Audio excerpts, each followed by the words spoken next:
તો હેલો મિત્રો, એકવાર ફરીથી તમારું અમારી ચેનલની અંદર સ્વાગત છે. અને આપણે એકવાર ફરીથી આપણા આમ્રપાલી વૃદ્ધાશ્રમનો એક ટૂર લઈને ફરીથી આવ્યા છીએ.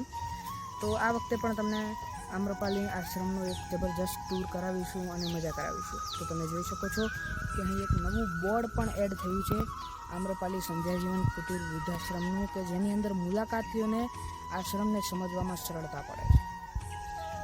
તો ગયા વિડીયોની જેમ જ અહીં હજી પણ એ રીતની જબરજસ્ત ચીકુઈઓ અને આંબાનો જબરજસ્ત વાડી છે, જેની ઉપર અહીં કેરી પણ આવી છે. તો એ પણ અહીંનું ખૂબ એક સુંદર વાતાવરણ ઉભું છે. અહીં હિંચકાઓ અને ખેતરની અંદર પણ બધી ચીકુઈઓ છે. આ એનો રોડ છે, જેની અંદર સામે પણ એક નવું બોર્ડ લગાવવામાં આવ્યું છે. તો ગઈ વખતે વિડીયોની અંદર થોડી ઓછી ડિટેલિંગ હતી એવું મેં સાંભળેલું. તો આ વખતે થોડી વધુ ડિટેલ સાથે વિડીયો અમે તમને બનાવીને આપીશું અને તમને મજા આવશે એવું આ વિડીયોમાં વિચારેલું.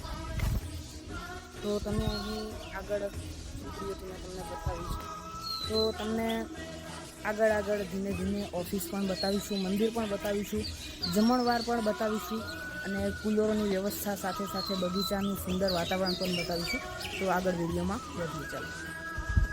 તો ગયા વિડીયોની જેમ જ આ અહીંની ઓફિસનું કે આ અહીંની કાર્યાલય છે.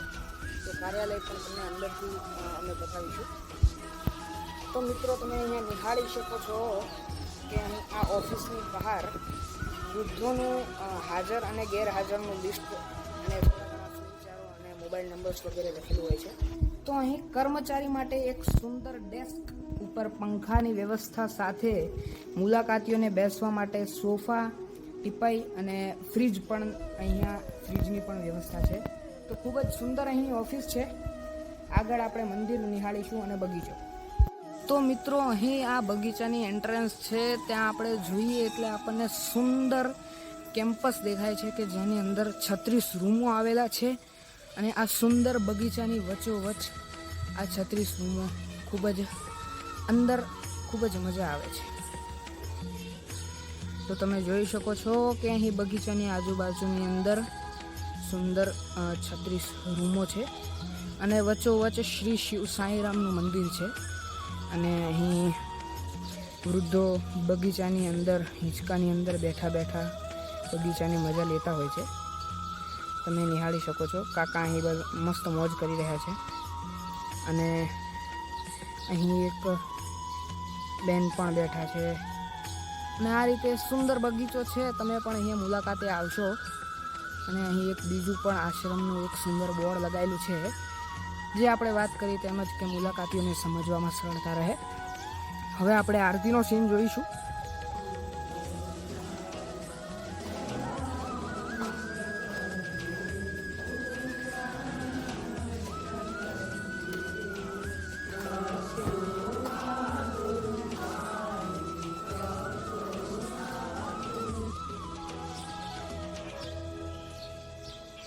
ફરી એક માજી આપણને જોવા મળ્યા છે, જે આરતીની મજા માણી રહ્યા છે. અને ઘણા બધા વૃદ્ધો જે આરતી પણ ચાલીને નથી જઈ શકતા, તે તેમની રૂમની અંદર અને રૂમની બહાર બેસીને આરતીની મજા માણતા હોય છે. અહીં આપણે આ જે કોર્નર છે ત્યાં વૃદ્ધો માટે ટીવી લગાવેલા છે. ઉપર અને નીચે 2 ટીવી રૂમ છે અને ધાબુ પણ છે. આપણે અહીંયા અત્યારે ખૂબ જ સુંદર વાતાવરણ અહીંનું છે, જે ખૂબ જ પ્રફુલ્લિત છે. ગયા વિડીયોની અંદર આ વસ્તુ કહેવાની રહી ગયેલી કે અહીં પાણીના કુલરો પણ છે. અને એક નથી, અહીં 3 કુલરો છે. તો આ અહીં પહેલું કુલર છે. તમે અહીં સામે જોઈ શકો છો કે અહીં એક બીજું કુલર પણ છે. અને અહીં વડીલોને ઠંડા પાણી મળી રહે તેના માટે ત્રીજું કુલર પણ મૂકેલું છે. તો મિત્રો, આપણે અહીં જોયું કે 3 કુલર મૂકેલા છે. અને રસોડાની પાછળ પણ વૃદ્ધોને જમ્યા પછી ઠંડા પાણીની વ્યવસ્થા મળે તે માટે પણ એક કુલર છે. તે પણ હમણાં તમને બતાવીશું. તો એમ કરીને 4 કુલરની વ્યવસ્થા અને સુંદર વાતાવરણ અહીં આમ્રપાલીમાં વૃદ્ધોને મળી રહે છે. લાઇબ્રેરી પણ આપવામાં આવી છે. તો મિત્રો, અહીં આશ્રમની અંદર એક કાકા આપણને મળ્યા છે, તો એમની સાથે આપણે થોડી વાત કરીએ. તો કાકા, તમને અમને જણાવશો કે તમને અહીં કેવું લાગે છે અને વાતાવરણ કેવું છે અને તમને જમવાનું બધું કેવી વ્યવસ્થા મળી રહી છે? કોઈ તકલીફ નથી, બધી વાતે હાઈ ક્લાસ છે. સ્વર્ગ જેવું વાતાવરણ છે અહીંયા. એ લોકેશનમાં તમે જોઈ શકશો. ખાવા પીવાનું બધું વ્યવસ્થિત છે. બધી વાતની સંભાળ લેવામાં આવે છે. અને બધા હળી મળીને રહીએ છીએ.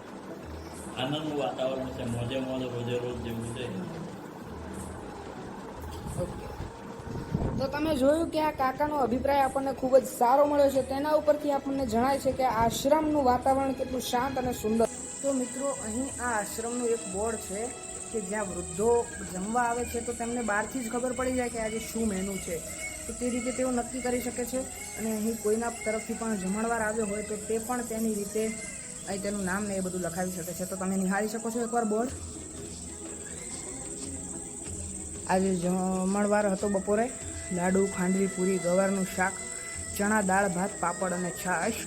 તેના દાતાશ્રીનું નામ પણ અહીં લખેલું છે અને ખૂબ જ સારી રીતે અહીં સાચવણ કરવામાં આવી છે. અહીંયા આ એનું ભોજનાલય છે જે ખૂબ જ સુંદર છે. તમે જોઈ શકો છો કે અહીંયા ખાવા માટે કેવા ટેબલ ખુરશીની વ્યવસ્થા કરેલી છે અને અહીંયા પંખા અને લાઇટોની ફૂલ વ્યવસ્થા છે, જેથી વૃદ્ધોને ખાવાની અંદર પણ સરળતા રહે છે. તો મિત્રો, આવો, આપણે વાત કરી તેમ આ એનું બેક સાઈડનું કુલર છે. સુંદર કૃષ્ણ ભગવાનના ફોટા છે, અન્નપૂર્ણા માતાના ફોટા છે, જલારામ બાપા છે, કૃષ્ણ ભગવાન છે અને ઘડિયાળની સાથે અલગ અલગ મહાપુરુષો અને સંતોના ફોટા મૂકવામાં આવ્યા છે. અને એકદમ પરફેક્ટ અહીં ભોજનાલય બનાવવામાં આવ્યું છે વૃદ્ધોને કોઈ પણ પ્રકારની અગવડતા ન પડે તે માટે. આજે તમે અહીં જોઈ શકો છો કે વાદળો ખૂબ જ સુંદર રીતે અહીં સંધ્યા ખીલી છે અને આમ્રપાલી આશ્રમનું વાતાવરણ તેની સાથે ખૂબ જ સુંદર દેખાય છે. તો તમે અહીંનો છેલ્લો વ્યૂ જોઈ લો, પછી આપણે જમવા તરફ જઈશું અને વૃદ્ધો જમતા હશે તેનો પણ તમને ફૂલ વ્યૂ બતાવીશ. તમે અહીંનો આ LED લાઇટ જોઈ શકો છો, જે અહીં આવેલા મુલાકાતીઓને ખૂબ જ સારી રીતે આકર્ષે છે અને મજા પણ આવે છે તે લોકોને આ બધું વાંચીને. આમ્રપાલી સંધ્યાજીવન કુટીર વૃદ્ધાશ્રમ આપનું હાર્દિક સ્વાગત કરે છે. મોબાઈલ નંબર આઇકન આપેલા છે જે તમે જોઈ શકો છો. કોન્ટેક્ટ નંબર છે, તમે અહીં સંપર્ક કરી શકો છો.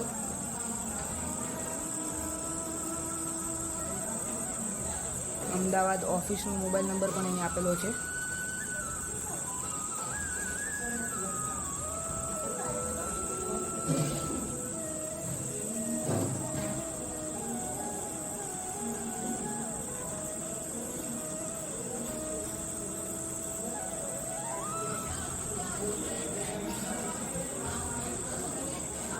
જય શ્રી કૃષ્ણ, રાધે રાધે. તો મિત્રો, આ વૃદ્ધાશ્રમની અંદર માત્ર વૃદ્ધોનું જ નહીં, આવા પક્ષી ઘરો લગાવીને પક્ષીઓનું પણ વિચારવામાં આવે છે.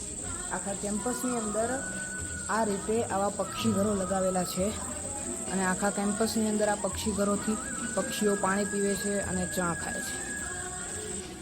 તો અહીં આપણને ફરીથી એક કાકા મળ્યા છે જે આપણને આશ્રમ વિશેનો અભિપ્રાય આપશે. તો આપણે કાકાને પૂછીએ. તો કાકા, તમને અહીં આશ્રમની અંદર કેવું લાગે છે અને આશ્રમનું વાતાવરણ કેવું છે તેના વિશે અમને થોડું જણાવશો? આ આશ્રમ અહીંયા આગળ આ એરિયામાં સારામાં સારો આશ્રમ છે. અહીંયા ખાવા પીવાની સુવિધા બહુ સારી છે. દરેક બેડરૂમની અંદર 2 વડીલો રહે છે. અહીંયા આગળ સાંઈબાબાનું મંદિર છે, ચારે બાજુ ગાર્ડન છે, હિંચકા છે, બેઠક છે અને બધી રીતના માણસો બધા સારા છે. અને અહીંયા આગળ રહેવામાં કોઈ જાતની તકલીફ છે નહીં અને વિના મૂલ્યે અહીંયા આગળ રાખે છે. તો અહીં આપણે ફરીથી એક કાકા અને કાકી મળી ચૂક્યા છે. તેમને પણ આપણે થોડા સવાલો પૂછીશું અને તેમના જવાબ મેળવીશું. તેના પરથી તમે નક્કી કરી શકો છો કે આશ્રમ કેટલો સુંદર છે. તો દાદા અને દાદી, કેવું લાગે છે તમને? ઘણું સારું લાગે છે. અને આશ્રમનું વાતાવરણ વિશે તમે થોડું કંઈ કહેશો? આશ્રમનું વાતાવરણ તો બહુ જ સારું છે. અને જમવા છે જમવાનું છે તે બહુ વ્યવસ્થિત મળે છે. અને રૂમની વ્યવસ્થા? આ રૂમની વ્યવસ્થા સારી છે, ફર્સ્ટ ક્લાસ. ગાર્ડન અને વૃક્ષો વિશે તમે શું કહેશો? બસ આમાં ગરમી લાગે તો ફુવારા ચાલુ થઈ જાય છે. વાહ, સરસ મજાનું રહે છે. Okay, thank you. હિંચકા ઉપર બેઠા બેઠા મજા આવે. હિંચકા ઉપર બેઠા બેઠા મજા આવે.